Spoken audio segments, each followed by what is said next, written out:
पिछला वीडियो में पढ़ा था what is charge and type of charge के बारे में। आज हम लोग डिस्कशन करने वाले हैं कॉज ऑफ चार्ज के बारे में। बहुत इंपॉर्टेंट टॉपिक है कि ये चार्ज का प्रोडक्शन किसी बॉडी में होता क्या है, क्यों है, कैसे हो जाता है। जैसे कल मैंने एक एग्जांपल आप लोगों को समझाया था कि एक आप बैलून ले लीजिए, है ना, एक छोटे छोटे टुकड़े को आप कागज से कोई टुकड़ा ले लीजिए। पहले आप जब उसके कांटेक्ट में लाते हैं तो उसमें कोई भी फोर्स नहीं लगता है, लेकिन जब उसको आप अपने हेयर से रब करते हैं और फिर उसके कांटेक्ट में आता है तो क्या होता है, वो उसको खींचना शुरू कर देता है।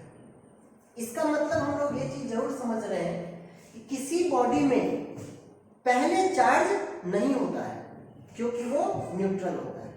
तो समझिए कि अब उसके बाद हम जब कोई बॉडी न्यूट्रल होता है तो फिर उसमें चार्ज कैसे जनरेट होने लगता है।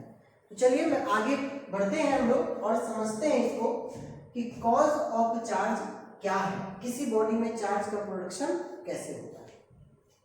सबसे पहले हम लोग समझते हैं बच्चों कि जब कोई चार्ज का प्रोडक्शन होता है ना, जब कोई चार्ज का प्रोडक्शन होता है तो आप सबसे पहले जानते हैं, क्या जानते हैं बच्चों, कि कोई भी मटेरियल किससे बना होता है, एटम से बना होता है। हम लोग क्या लिखते हैं उसको, क्या लिखेंगे कि material is made up of atom. आप सभी जानते होंगे इसको कि इस अर्थ पे जितने भी मटेरियल बने हुए हैं वो सब किससे बने हुए हैं, एटम से बने हुए हैं। अब इस एटम का जब हम लोग कंस्ट्रक्शन देखते हैं बच्चों तो क्या है, क्या होता है, सेंटर क्या होता है, एक न्यूक्लियस।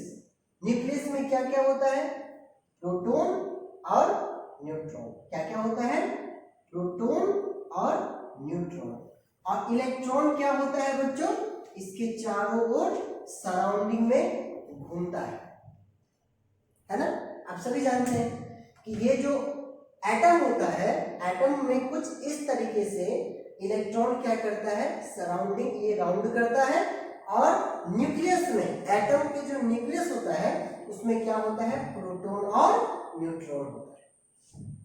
हमेशा कोई भी एटम जो होता है बच्चों वो स्टेबल स्टेट में होता है। स्टेबल का मतलब ये चीज होता है कि स्टेबल स्टेट का मतलब ये चीज होता है कि नंबर ऑफ प्रोटॉन, है ना, number of proton is equal to number of electron. क्या होता है बच्चों, जितना नंबर ऑफ प्रोटॉन होगा, मान ले प्रोटॉन के ऊपर में कौन सी चार्ज होती है बच्चों, पॉजिटिव, और इलेक्ट्रॉन के ऊपर में कौन सी चार्ज होती है, नेगेटिव। तो हम लोग जानते हैं कि ये सैचुरेटेड स्टेट का मतलब होता है कि जितना नंबर ऑफ प्रोटॉन होगा, चाहे प्रोटॉन की संख्या 2 है तो इलेक्ट्रॉन की संख्या भी क्या हो जाएगा, 2 हो जाएगा। मतलब 2 पॉजिटिव है तो 2 निगेटिव बनेगा, 3 पॉजिटिव है तो 3 निगेटिव ही बनेगा, है ना। यहां तक समझ गए। इसका मतलब है तो हम लोग क्या लिख सकते हैं, क्या लिख सकते हैं, क्या लिख सकते हैं कि नंबर ऑफ पॉजिटिव, क्या लिख सकते हैं, नंबर ऑफ पॉजिटिव, है ना, number of positive is equal to number of negative, है ना।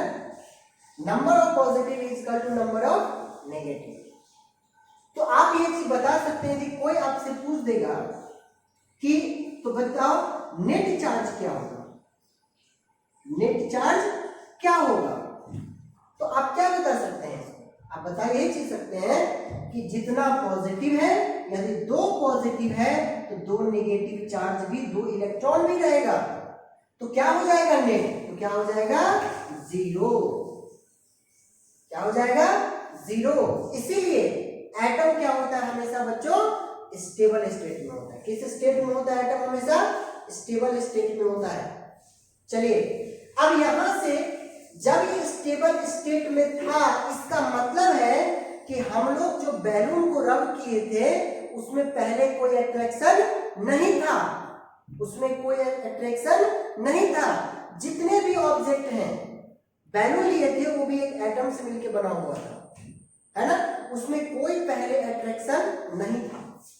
तो जब नहीं था इसीलिए उसमें कोई फोर्स ऑब्जर्व नहीं किया गया। लेकिन जब हम लोग उसको रब किए तो क्या हुआ, चलिए आगे देखते हैं। अब यहां तक हम लोग समझ चुके हैं बच्चों कि हमेशा एटम किस स्टेट में होता है, स्टेबल स्टेट में होता है ना।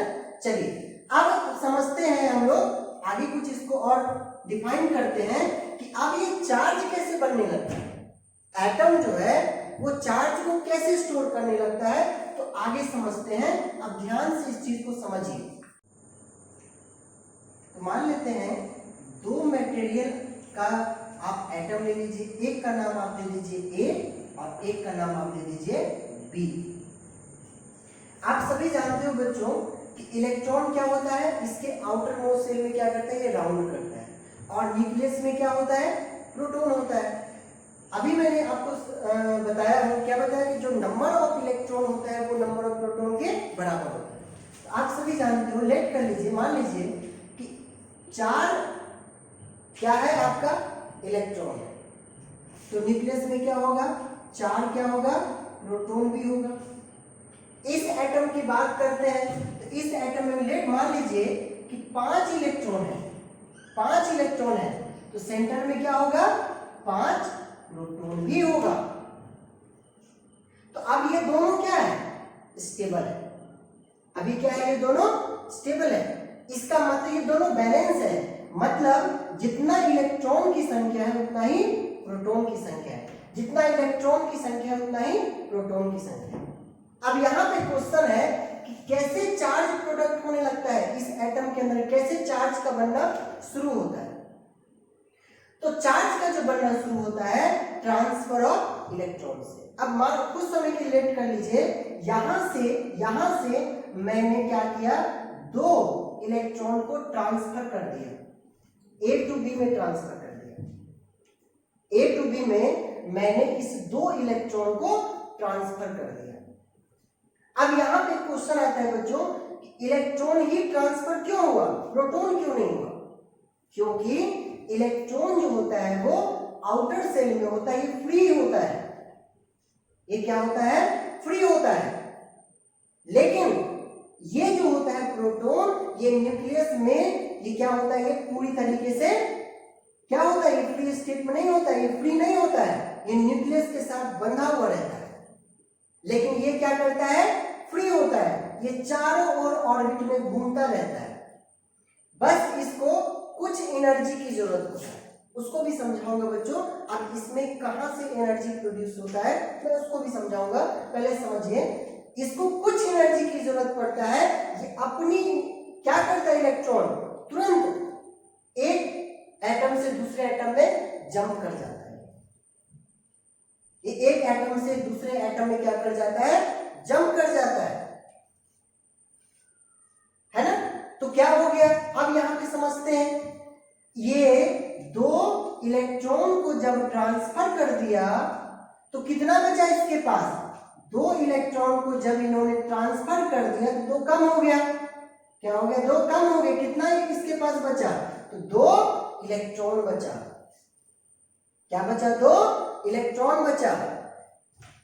ये क्या हुआ, अब ये 2 इलेक्ट्रॉन इस एटम में आ गया तो इसमें कितना हो गया बच्चों, कितना हो गया, 2, मतलब कितना हो गया, 7 इलेक्ट्रॉन हो गया,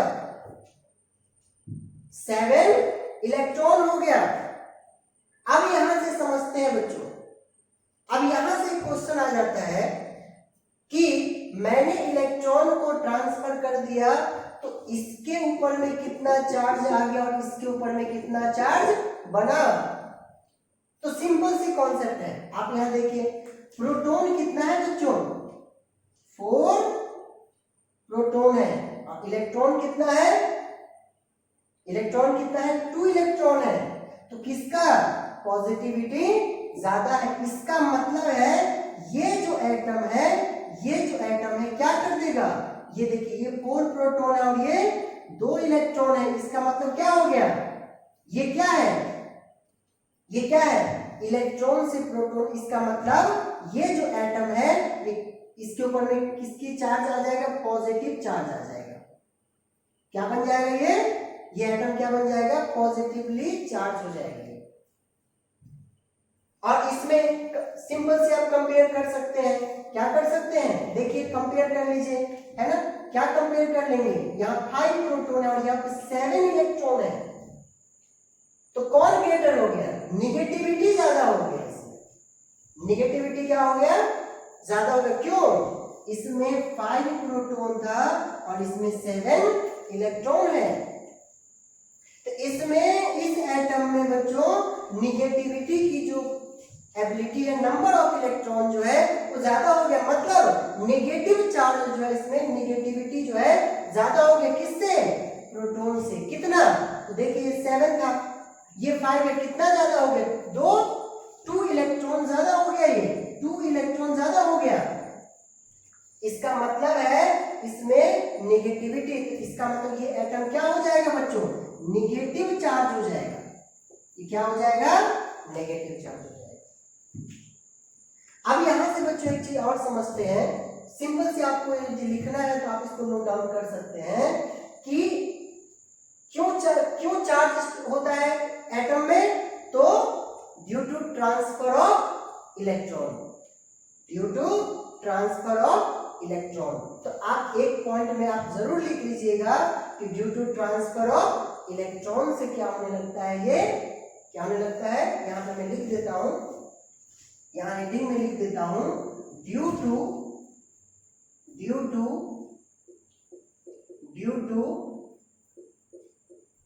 transfer of electron, due to transfer of electron से क्या होने लगता है, एक एटम पॉजिटिवली चार्ज बन जाता है और एक एटम नेगेटिवली चार्ज बन जाता है।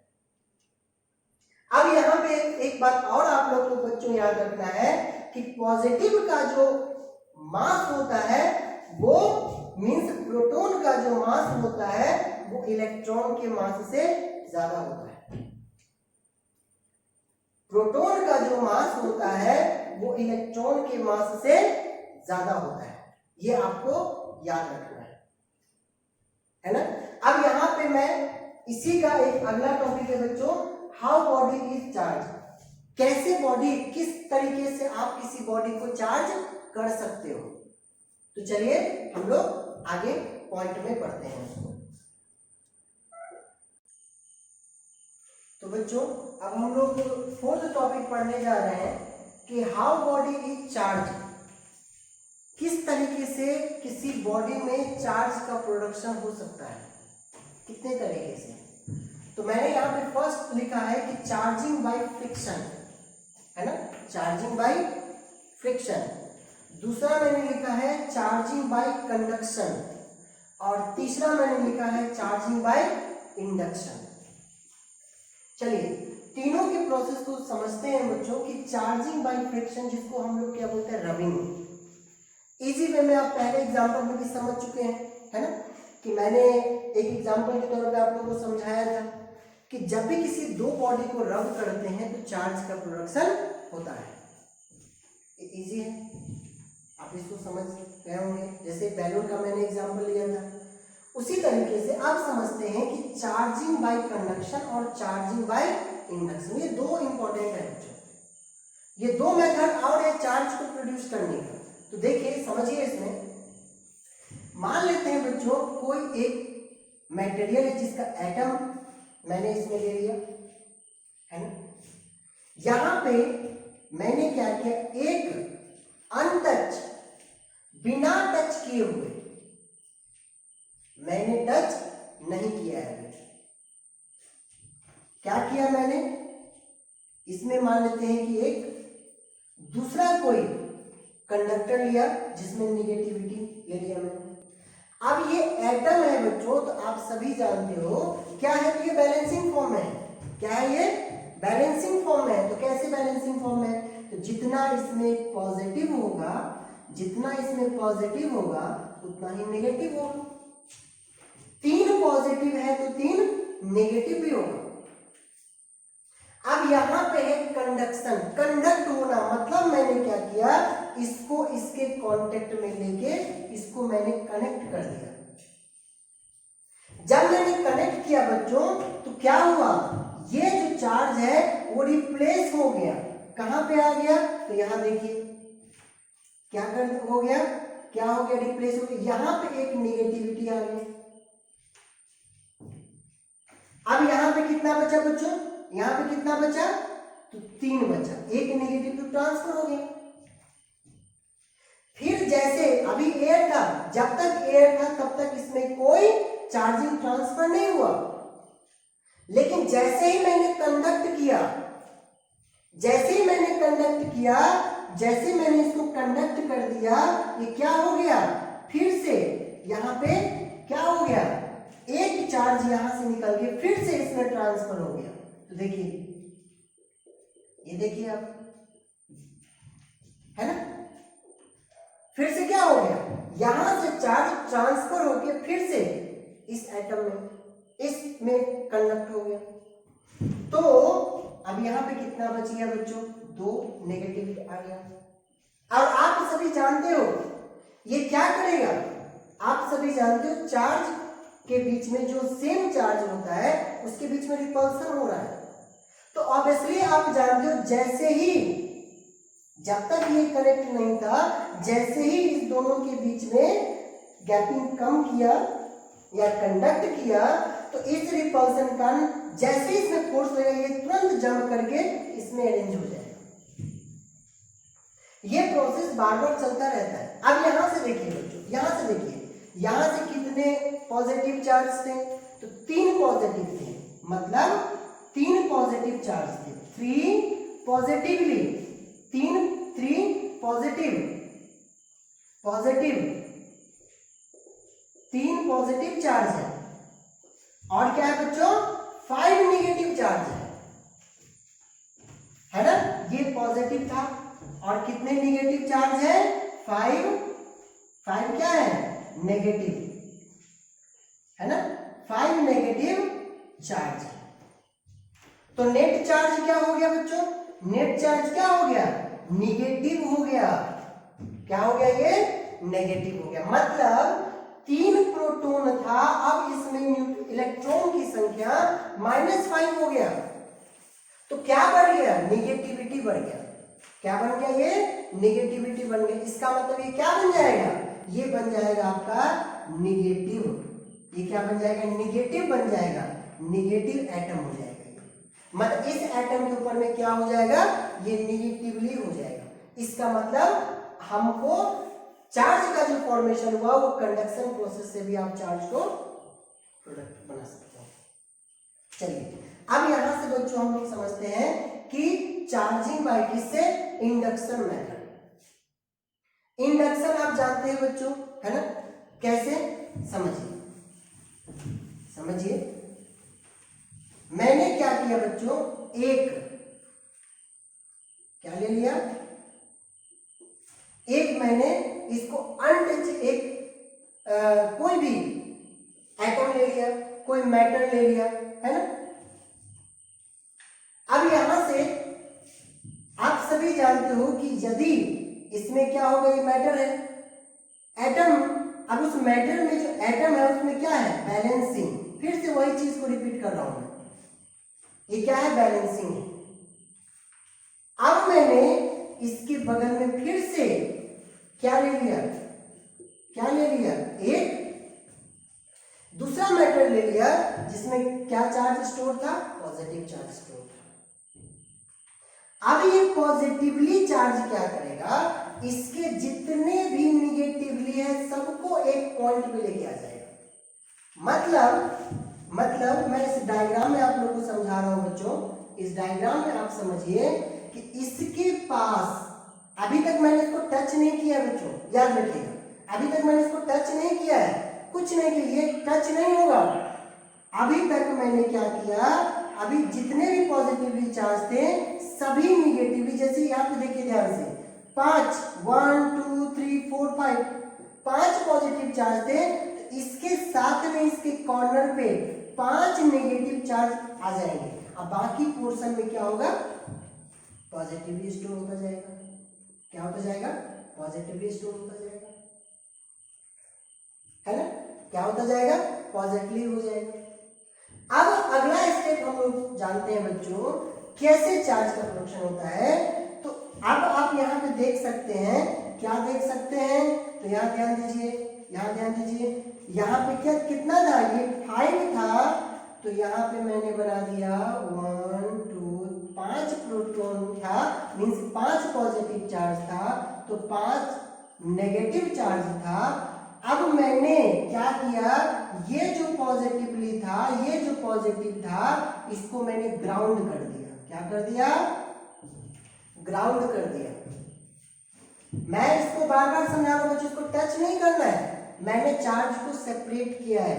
ये पॉजिटिव क्या करेगा, इसमें जितने भी निगेटिव है सबको एक कॉर्नर पे लेके आ जाएगा। अब यहां से हम सभी जानते हैं बच्चों, जब अर्थिंग करेंगे तो यहाँ पे 6 यदि पॉजिटिवली चार्ज है तो क्या करेगा, 6 निगेटिवली इलेक्ट्रॉन को ये अर्थिंग से ले लेगा, अर्थ से ले लेगा, और ये खुद क्या हो जाएगा, न्यूट्रल हो जाएगा।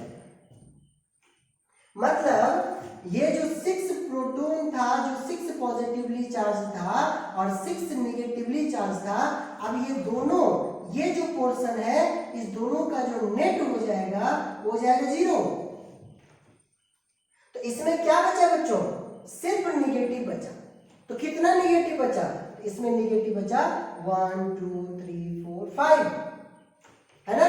तो अब इसमें चार्ज की संख्या कितनी हो जाएगी, कितना निगेटिव चार्ज हो जाएगा, तो 5 इलेक्ट्रॉन हो जाएगा। मतलब ये किस तरीके से बिहेव करेगा, तो नेगेटिव चार्ज, ये एटम क्या बन जाएगा, ये मेटल क्या बन जाएगा, नेगेटिवली चार्ज बिहेव करेगा, है ना। तो इस तरीके से बच्चों हम लोगों ने 3 तरीके से, ऐसे जनरली कि हम लोग जब पढ़ते हैं तो फ्रिक्शन को केस को पढ़ते हैं, लेकिन आपके 2 मेथड और मैंने आपको समझा दिया है, ताकि यदि कोई आपसे पूछे तो आप इसको एग्जाम में और डिफाइन कर सकें उसको, है ना। तो इस तरीके से आज हम लोगों ने सीखा किस तरीके से चार्ज क्या होता है ना। पिछले वीडियो मैंने इसको देखा, आज हम लोग उसके टाइप को पढ़ चुके हैं, कैसे चार्ज का कैसे प्रोडक्शन होने लगता है ना। और लास्टली हम लोगों ने सीखा कि चार्ज किस तरीके से प्रोड्यूस किया जा सकता है, तो ये 3 तरीके से किया जा सकता है। चलिए अगले टॉपिक में हम लोग पढ़ेंगे बच्चों, जो टॉपिक का नाम होगा प्रॉपर्टीज ऑफ चार्ज, है ना। तो चलिए, जिस बच्चे ने भी अभी तक आप लोग सब्सक्राइब नहीं किए हो बच्चों, आप कर लीजिए, ताकि सबसे पहला वीडियो आप तक मिले, है ना, क्योंकि आप ही लोगों के लिए मैं बनाता हूँ। तो और जरूर कमेंट कीजिए, कुछ ऐसी टॉपिक्स या कुछ ऐसी आप लोग को हिंट चाहिए, कुछ डाउट्स है तो जरूर कमेंट्स बॉक्स में आप लिखिए। चलिए आज के लिए गुड नाइट।